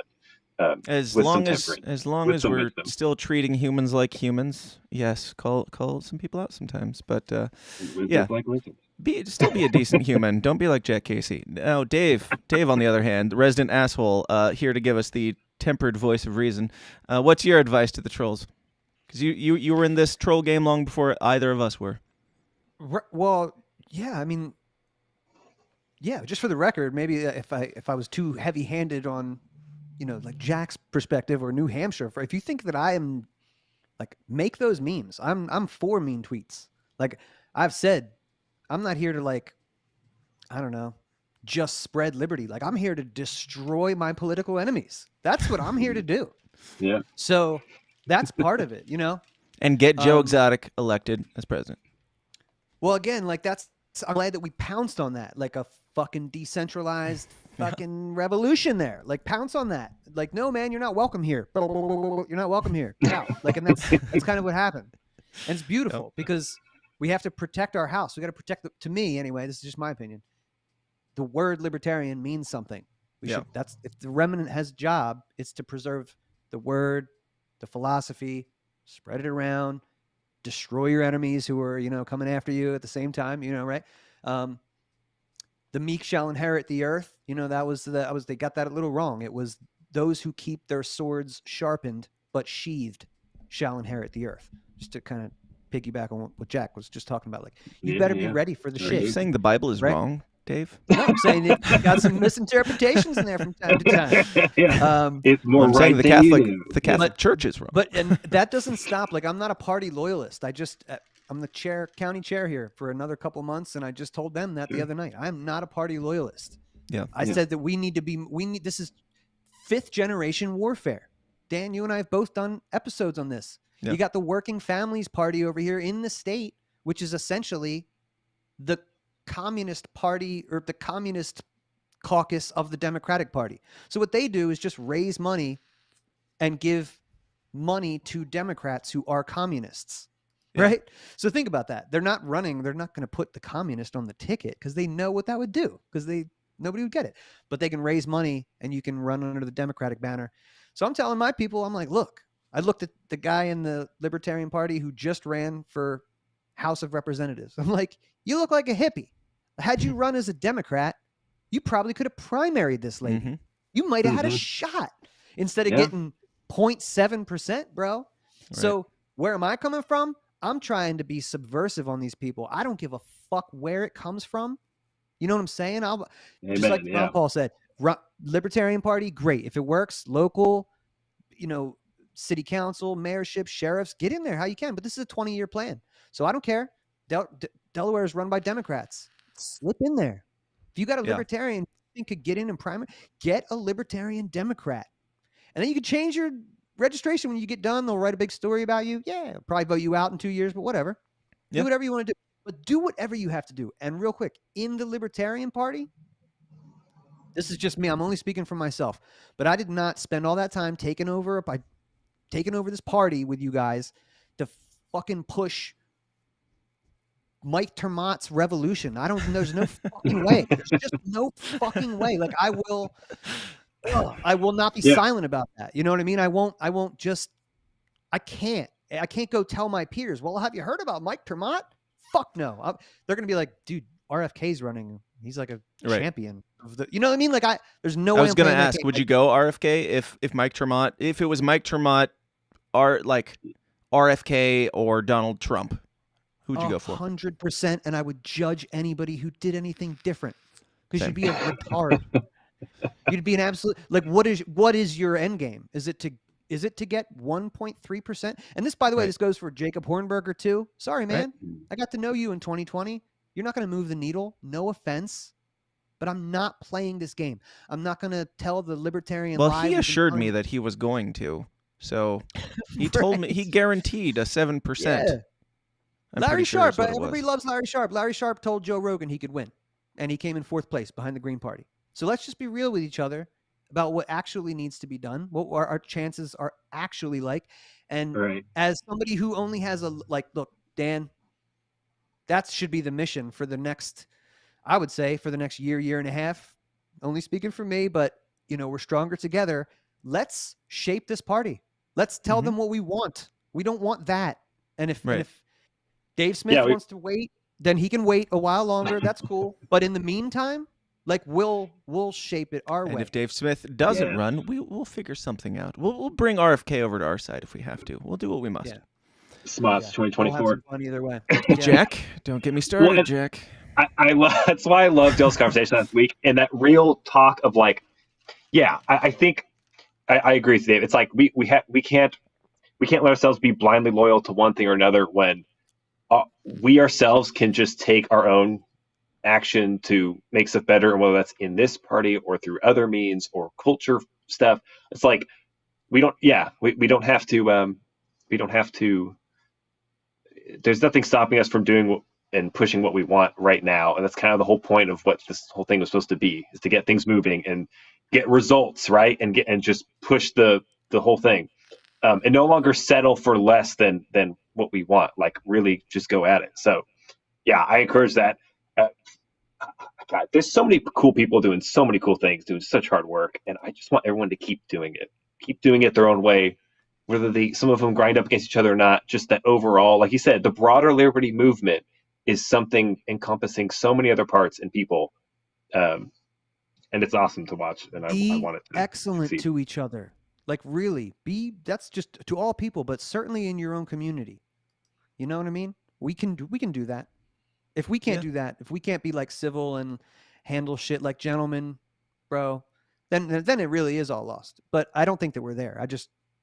there's some natural growing pains. Libertarians like to argue and all that shit, and a No. lot of it does stay on Twitter. You know what I mean? This is not like, I guarantee if like the Mises Caucus showed up in mass to Porkfest, people would have a fucking good time. They like, did. You know what I mean? They It's crazy did to think 2 years otherwise. ago. They Right. loved It looked like the best time. Yeah. Absolutely. It So was. I think that will probably be inevitable. That like this will just work itself out. I'm with Jeremy Kaufman's move for group hug at Porkfest. Yeah, right. I love the idea that Porkfest is like sacred ground. Like it's like It's the Holy Land. It's like right. Yeah. Leave all, well, not all weapons at the door, but all internal weapons at the door. It's like, yeah, I'm with you, man. We need that time to hash stuff out, and then there's places and times for peace and Porkfest is the you, Holy Land, even if sometimes it is not run by the most savory people. Maybe there's an analogy there that could be made. I'm not sure. Wait, Robert. Hey, LPNH is its own I was giving thing. you. I was setting you up for a Jews joke, Jack, and you totally like. You'll make anything into a Jews joke, and you totally let that one slide. Go on. But no. What were you gonna say? I'm sure it was really exciting. No, I've been doing a lot of thinking, and I know that my truest calling, when I feel most free, is when I'm writing and publishing books and trying to move the culture and entertainment and that's where I've always been called to do stuff, and that's kind of what dragged me into this whole thing in the first place was all that. So that's definitely my forte. That's where I want to sharpen my my writing sword most, and I look forward to sharing more fun things with y'all regarding that. And if I can unite this party and this movement with just some good entertainment and books, by golly, I will do it. Yeah, I will do it, and I will do it. Did you leave Facebook, Jack? Oh yeah, I did a preemptive strike on myself. Nice. I nuked myself there. Yeah, no, I'm all Twitter right now. Okay.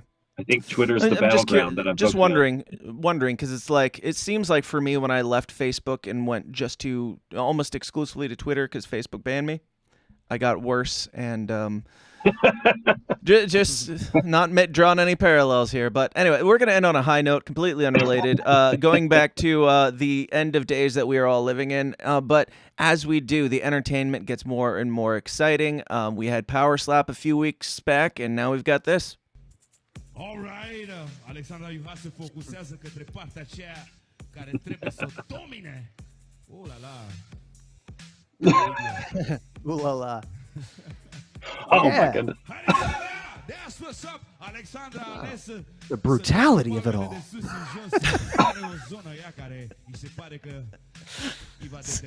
Slow-mo. Whoa! Oh! Do they judge by like redness? I hope it's by jiggle.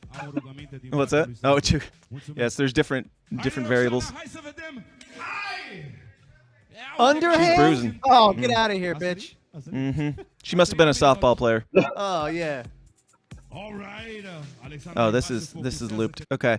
Yeah. Just one. Keep it going. Just let's play it through the outro. It's for exploratory purposes. We're just observing the entertainment value here. No, to the audio listener, this is basically Power Slap, but hot chicks in thongs slapping asses. And I gotta say, it's equal parts less and more entertaining, and I'm not sure how to feel about it. This does mark. This is like the fourth horseman, or one of the three at least. Power Slap was definitely up there as one of them. But at least with Power Slap, you had dudes that were actually exerting power and like destroying each other's faces forever. So there were repercussions to that. With this, it's girls slapping each other on the ass, and I'm torn. I'm torn here. What's certainly the question? there's certainly value. There's value to the first one, but the second one. No. I 100%. I love when we disagree. There's no value. There's nothing. No, I agree. There's no value. First of all, I don't care. When we watched Slap Fight, bro, I didn't get a chub one time. Not even one. Right. Yes. You know what I mean? So out the door. I mean, but maybe a little with some of those guys. But no, seriously, this was playful. Those chicks are gonna walk out with some money, and not in excruciating pain, not permanently damaged like those guys that we saw, face up on shit. And this no, is I'm like for this. hot chicks doing a thing. Like this has nothing to do with sport or It's any like competition a here. t-shirt contest, except it's a hiney slap. But yeah, I don't. It's not for me. I'll say. I can see a couple of reasons why it would be for certain people, like maybe the Dave Caseys of the world. But yeah, I'm not going to be. No. Why don't you go watch the video with the men? It's cool. Me and Jack will be over here watching the gay shit. These Jack dudes are really slapping each other. I love it. Just got a little hard. I've got nothing. Jack, thoughts on ass slap? If you like ass slappery and other shenanigans, buy my books. That's the kind of entertainment I can bring you. That's the kind of value I can create. Jack Casey, the only person more of a whore than these chicks in this video. Now we're gonna wrap it up. I've got some things I want to talk about. Do a little bit of an after party. I had an incident that made me raise the question: where is in our today modern day society? Where is the line for when do you call the cops and when do you not for certain things? And we'll get into some personal experiences and some fun life stories and things. And yeah, we'll do all of that in the after party and get raw. And whoever's down to stick around, come on over to patreon.com/the system is down and join whoever is willing to here. We won't say who has time to do it because they'll just assume you both are if we don't say it. So come join us there. And Jack, Dave, thanks for all this stuff, whatever it was. I'm glad we could air out some things and sharpen some irons and punch Jack around a little bit. All good things, all good things. Now, if you guys have any final thoughts, it doesn't have to just be plugs. If you have any final thoughts on all the things we talked about today, feel free to share them. And we'll start with Dave because he made Jack go first last time. Yeah, this is good. And Jack, I hope, I wasn't too rough on you, buddy. This is how friendship works, though. You know what I mean? You might have pissed me off for a minute, and then we talked it over, and then you get over it. That's where I'm at. Same, man. I appreciate you being here, and yeah, all your contributions, man. And thanks for the support. And I know you wrote me a couple times. I was still thinking about what to say, so. That's okay. I know I surprised you here today. I was pissed. I hit up Jack.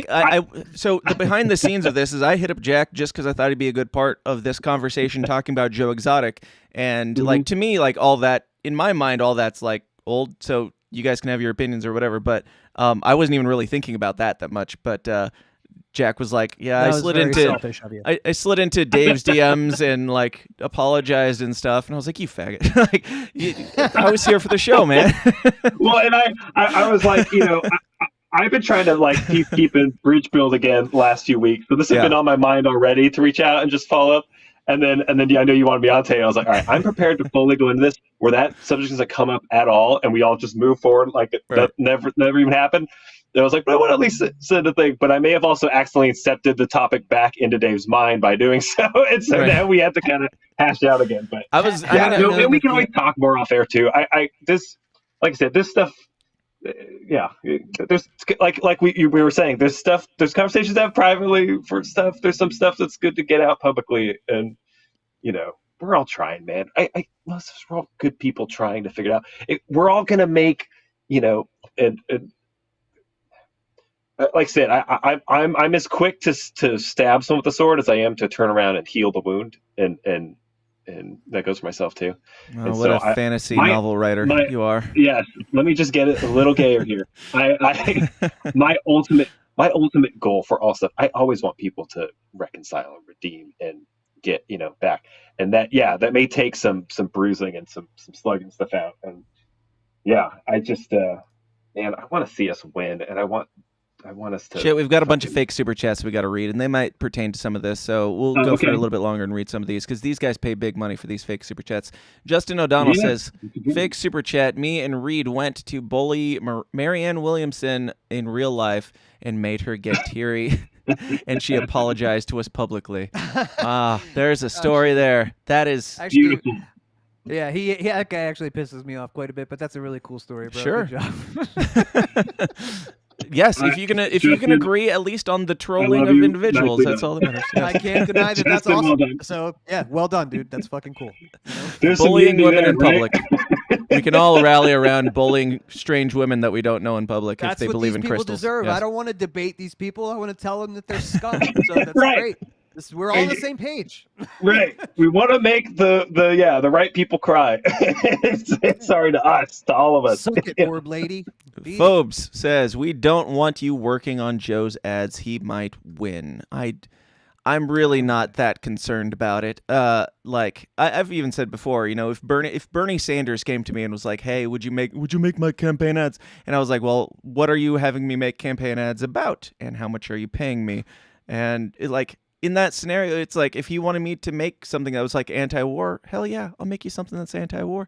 Even if it got Bernie Sanders elected, I guess that's a risk I'm willing to take because I know that is still that Bernie Sanders getting elected is very unlikely to happen, and Joe Exotic has no chance of winning. So what if he wanted you to make something that was like, look what we did during the craziest pandemic of our lifetimes, and we saved the Democratic Party did great. Would you make that video? How much money does Bernie Sanders have again? You got 3 beach houses and $1 million. He's in the millionaire status right now. So no, I don't think I would. I don't know if there's an amount of money. I'm trying to be honestly logical here and dry. I'm debating in my mind, is there something that would make me, is there an amount of money that would make me put a lot of effort into abandoning principles? I can't say there's not a number. I don't think that it's anywhere near anything anybody would be willing to pay me, so it doesn't really matter. For the record, if you took $1 million to make the most statist video ever, I wouldn't think any less of you. Well, thanks, I guess. I mean that. Well, I would expect no more from you. Do you know that ad, whatever it is, no matter how great it is, it'll be done and over, and no one will ever fucking care about it again after this election. And it'll be funding a lot more damaging shit. You know that's right.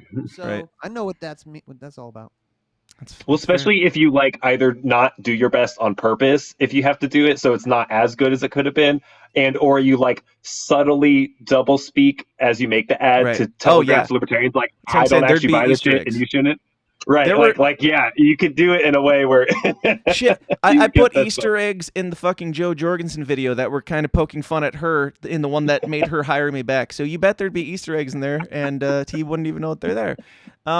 Yeah. So. Joe, speaking of, bring it on. Hector Roos says, we want Dan Smotz to win prizes for Joe Exotic videos. I don't know what that means, but okay. Play stupid ads, win stupid prizes? Is that what he's going for?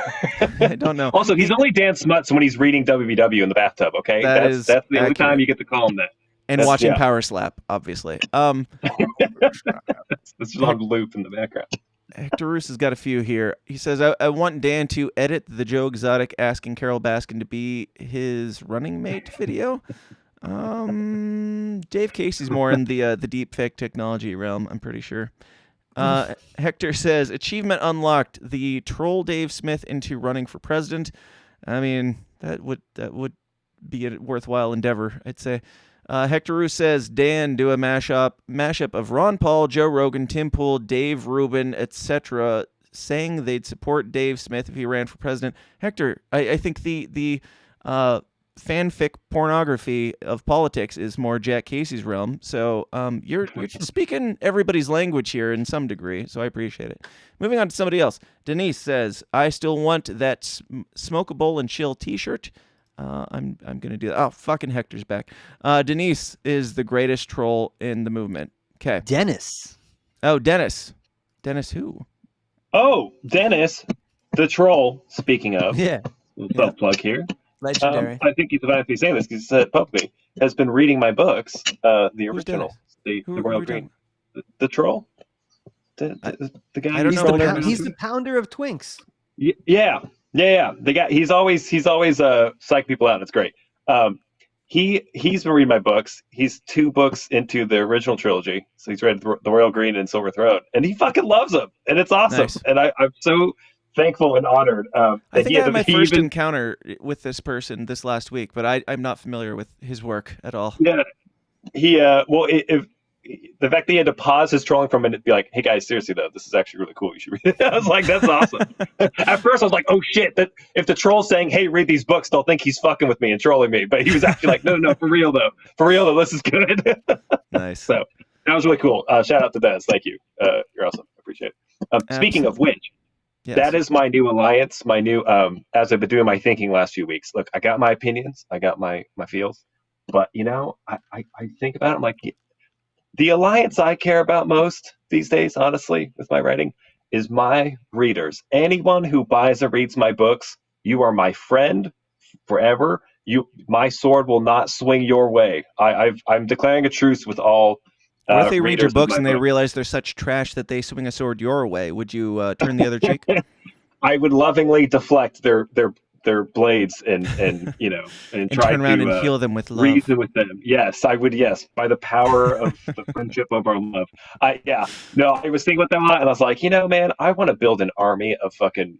I want to build a culture like you're doing with your podcast. You've got your community, you've got your people, and I'm honored to be a part of that with you guys. And I'm like, I want to shelter and nourish my people, my readers, anyone who's willing to nerd out with me. Dave, I know you bought my book too. I'm fucking honored you did, and are willing to give that a shot too. And I'm like, that's my new rule. I'm like, if you're Shut up and write your books. If you're a reader, you're my friend. Sword's not coming for you. Jack, that's my truth. You got a Discord page for your books? I don't, but damn, maybe I should. I think no, it's just me. That'd be a cool place for you to just bring in people who know about your books, like to talk to you about the stories and stuff. Yeah. I think that would be a good one. Something to look at. Book club, Jack's book club. Jack's book club on Discord. Yeah. By TSID Pod. I'll set it up, and then you just drop in and hang out with your people. As long as you don't start an anti-Mises Caucus coup over there, then we'll have problems. But listen, if I ever start the Flat Earth Caucus, it would be frenemies with any other caucus. Nice. All right, let's get out of here. Let's go talk about other shit. Give your the best place to find your stuff and all the stuff you guys got going on. JackCaseBooks.com. You already said your thing. Dave, go ahead. Just kidding. Yeah, Jack, you you'll can have find a me on Twitter at Dave versus Goliath 1 or DVG Pod or Dave for Delaware or Recalc. That's REACAUC for the Democratic Party Mises Caucus. I think that's it. It's like 4 or 5 Twitter accounts. And they all have rookie numbers. So go like them all. And follow me on YouTube and go watch all the your last children. interview. The last one, Just can't choose Witzke. one. You got to go watch that. That's a flat earther, serious Christian. You guys would love it. She's based as fuck. Shit. She helped make the Died Suddenly movie. So a lot of common Holy ground shit. there. Go check that out. I know. Dan, get her on your show. Oh my bro. god. Common ground. Building unity. How close are you to being flat Earth suddenly? We didn't get into it though. I'm open, bro. That's I don't know. I'm gonna have to go on a deep dive on that one someday. Yeah. No. We have other battles to fight. We have other things to accomplish. Yeah. Damn right. We do. Thank you guys. Now, long-winded Jack. In one website or less, where can people find you? JackCaseyBooks.com. The Royal Green series is my original series. Very crafted and say more serious, more dedicated art. WVW is me fucking around and just being retarded and having fun. Dan knows all about it. Okay. And I hope that you enjoy. If you want offensive things that will probably trigger you and also make you laugh, WVW is great. If you want some cool, swords and sorcery and some liberty themes worked in there artfully rather than obnoxiously, I think you'll enjoy the Royal Green series. It continues to surprise me. Things keep happening in real life, and every day I can just pull a quote from my books that I wrote fucking 10 years ago that's relevant to anything that's happening in our spheres. Like I'll just find a quote that's like strangely relevant. So that's cool. It's passing the test of time. It's still relevant. So .com. Yes. That's Jack's answer. That's all a URL that he just said. Yep. Yeah, it's a lot to type, but it's worth it. It is. Thank you guys for being here. And I love you both. Goodbye.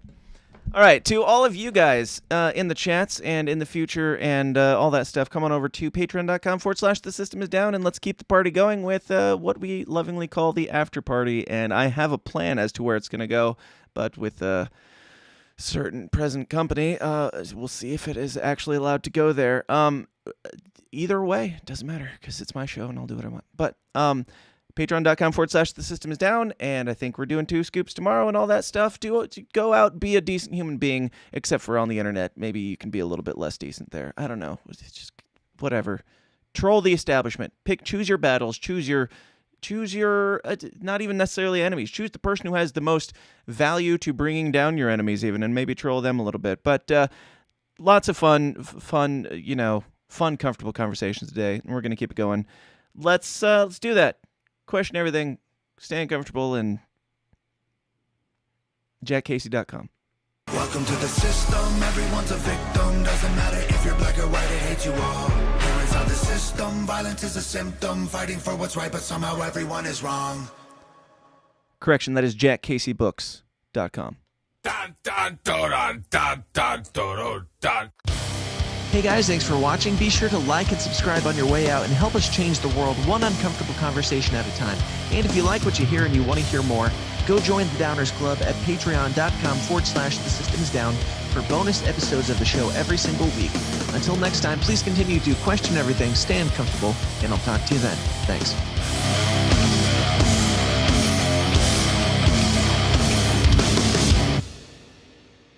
This has been a Goulash Media production. GoulashMedia.net. This concludes our broadcast day. Click.